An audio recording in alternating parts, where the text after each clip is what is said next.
जवळपास 20 वर्षांनंतर मुंबईच्या वरळी डोममध्ये महाराष्ट्रात राजकीयदृष्ट्या सर्वात प्रभावी असणारं ठाकरे कुटुंब एकत्र आल्याचं पाहायला मिळालं.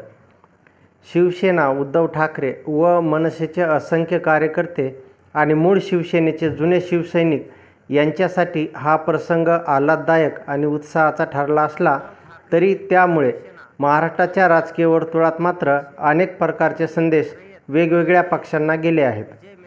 मग यात सध्या राज्यात सर्वात मोठा सत्ताधारी पक्ष असणारा भाजप असो, मूळ शिवसेनेचंच अपत्य असणारी शिंदेची शिवसेना असो, वैचारिक तडजोडीतून महाविकास आघाडीत आलेली काँग्रेस असो किंवा 2 गटात विभागली गेलेली राष्ट्रवादी असो, ठाकरे बंधूंचा हा बंधुभाव सर्वच पक्षांसाठी राजकीय समीकरणांची पुन्हा जुळवाजुळव करायला लावणारा ठरू शकतो. शनिवारी 5 जुलै रोजी मुंबईच्या वरळी डोममध्ये ठाकरे बंधूंनी हाक दिलेला मराठी भाषा विजयाचा विजयी मेळावा आयोजित करण्यात आला होता. पहिलीपासून हिंदी सक्तीची करणारा राज्य सरकारचा आदेश मागे घेण्याची वेळ मुख्यमंत्री देवेंद्र फडणवीसांवर ओढवली. त्याचा जल्लोष करण्यासाठी हा मेळावा आयोजित करण्यात आला. मात्र त्यातून मराठीच्या जल्लोषासोबतच ठाकरे बंधूंच्या एकत्रीकरणाचाही जल्लोष पाहायला मिळाला. अर्थात हे एकत्रीकरण कौटुंबिक बंधुभावाचं असेल की राजकीय तडजोडीचं हे आगामी काळात कळेतच. पण या मेळाव्यातील दृश्य ही महाराष्ट्रातल्या इतर पक्षांना राजकारणाचा सारीपाट पुन्हा मांडायला लावणारी होती हे नक्की. शिवसेनेतून एकनाथ शिंदेंनी आपला पक्ष उभा केला. त्याच शिवसेनेचं ठाकरे कुटुंबाच्या रूपात पुन्हा एकत्रीकरण झाल्यास एकनाथ शिंदेंसोबत पक्षांचं कॅडर सांभाळणं हे एक मोठं आव्हान ठरू शकेल.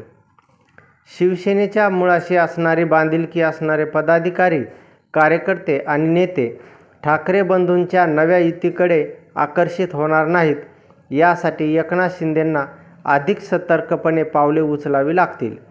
गेल्या विधानसभा निवडणुकीत 288 पैकी 132 जागा स्वबळावर जिंकल्यानंतर भाजपानं महाराष्ट्राच्या राजकारणात आपलं स्थान भक्कम केलं आहे.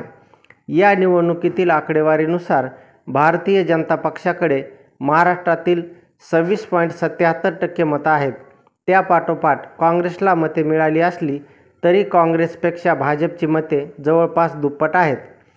काँग्रेसला 12.42% इतकी मतं मिळाली आहेत. पण ठाकरेंच्या युतीमुळे भाजपाच्या या मराठी वोट बँकेला धक्का बसण्याची शक्यता आहे. येत्या काही महिन्यात महाराष्ट्राच्या शहरी व निमशहरी भागात स्थानिक स्वराज्य संस्थांच्या निवडणुका पार पडणार आहेत. या भागात ठाकरे बंधूंच्या युतीमुळे मराठी मतांचं ध्रुवीकरण होण्याची शक्यता व्यक्त केली जात आहे. मतांच्या टक्केवारीत थोडा जरी बदल झाला तरी मुंबई, ठाणे, पुणे, नाशिक अशा शहरांमध्ये भाजपाला त्याचा फटका बसू शकतो. विशेषतः मुंबई महानगरपालिका निवडणूक भाजपानं प्रतिष्ठेची केलेली असताना हिंदुत्व आणि मराठी राजकारणाच्या मुद्द्यांभोवतीच महायुती व महाविकास आघाडी यांचं सध्याचं राजकारण फिरताना दिसत असताना काँग्रेससमोर मोठा पेच निर्माण होऊ शकतो. जर राज ठाकरे विरोधकांच्या फळीमध्ये दाखल झाले तर त्यांच्यासोबत विरोधकांच्या आघाडीत राहायचं की नाही या प्रश्नाचं निश्चित उत्तर काँग्रेसला शोधावं लागेल. अजूनपर्यंत तरी काँग्रेसने या मुद्द्यांवर सोयीस्कर मौन बाळगलं आहे. अमराठी नागरिकांबाबत राज ठाकरेंच्या पक्षाची आक्रमक भूमिका आणि मुस्लिम विरोधी राजकारण यामुळे काँग्रेसच्या धर्मनिरपेक्ष प्रतिमेला धक्का बसण्याची रास्त शंका काँग्रेसला वाटत आहे. विशेषतः महाराष्ट्राबाहेर काँग्रेसला या आघाडीचा फटका बसू शकतो. मनसेसारख्या पक्षाशी केलेली आघाडी कशी योग्य आहे हे महाराष्ट्राबाहेर पटवून देताना काँग्रेसला मोठ्या अडचणींचा सामना करावा लागू शकतो. त्यामुळे काँग्रेसकडून राज ठाकरेंबाबत सध्या वेट अँड वॉचची भूमिका घेण्यात आल्याचं दिसून येत आहे. शरद पवार हे गेल्या अनेक वर्षांपासून महाराष्ट्राच्या राजकारणात सातत्याने चर्चेत राहिले आहेत. शरद पवार यांच्या राजकीय यश अपयशाचा मुद्दा असला तरी त्यांना मानणारा आणि ऐकणारा मोठा वर्ग आहे. राजकीय वर्तुळात आजही शरद पवार काय म्हणतात हे अनेक जण गांभीर्याने ऐकतात. मग असे असतानाही राज ठाकरे आणि उद्धव ठाकरे तब्बल 20 वर्षांनी एकत्र येत असताना अशा ऐतिहासिक क्षणी शरद पवार उपस्थित राहिले नाहीत. त्यांनी सुप्रिया सुळे यांना पाठवले, असा प्रश्न उपस्थित झाला होता. शरद पवार यांनी ऐनवेळी काही नियोजित कार्यक्रमांचे कारण पुढे केले होते, परंतु शरद पवार यांनी ठरवले असते तर ते ठाकरे बंधूंच्या विजयी मेळाव्याला उपस्थित राहू शकले असते.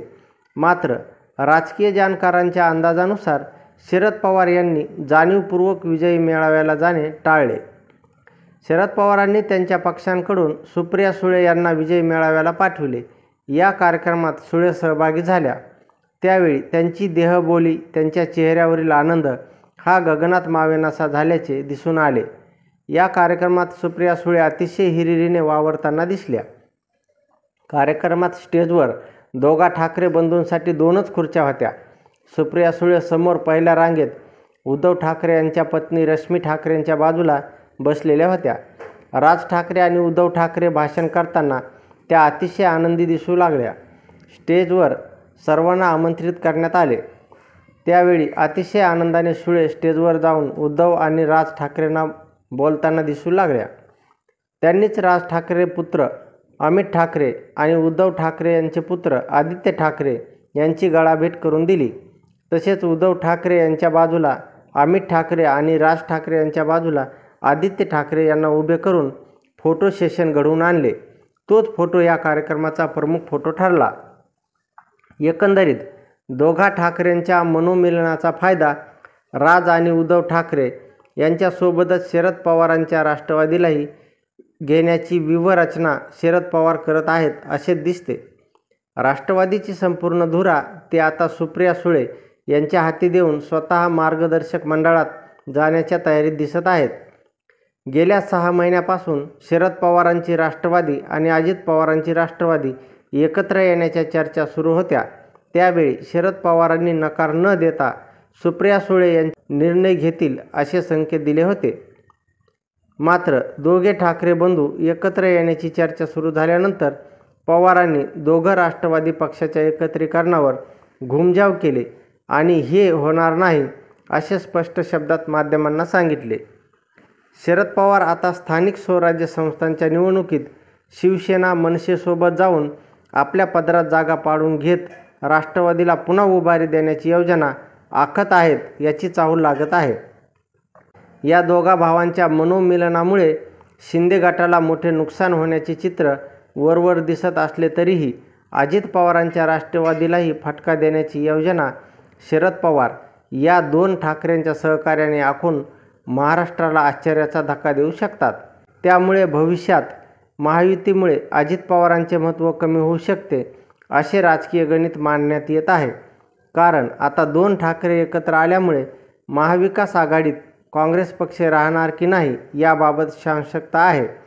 परंतु राज आणि उद्धव ठाकरे यांच्यासोबत सुप्रिया सुळे कम्फर्ट झोनमध्ये राहू शकतील.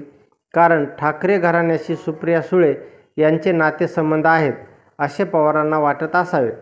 स्थानिक स्वराज्य संस्थांच्या निवडणुकांच्या पार्श्वभूमीवर शरद पवार सुळेंच्या नेतृत्वाची चुणूक महाराष्ट्राला दाखवू शकतील अशी ही चर्चा राजकीय वर्तुळात व्यक्त होत आहे.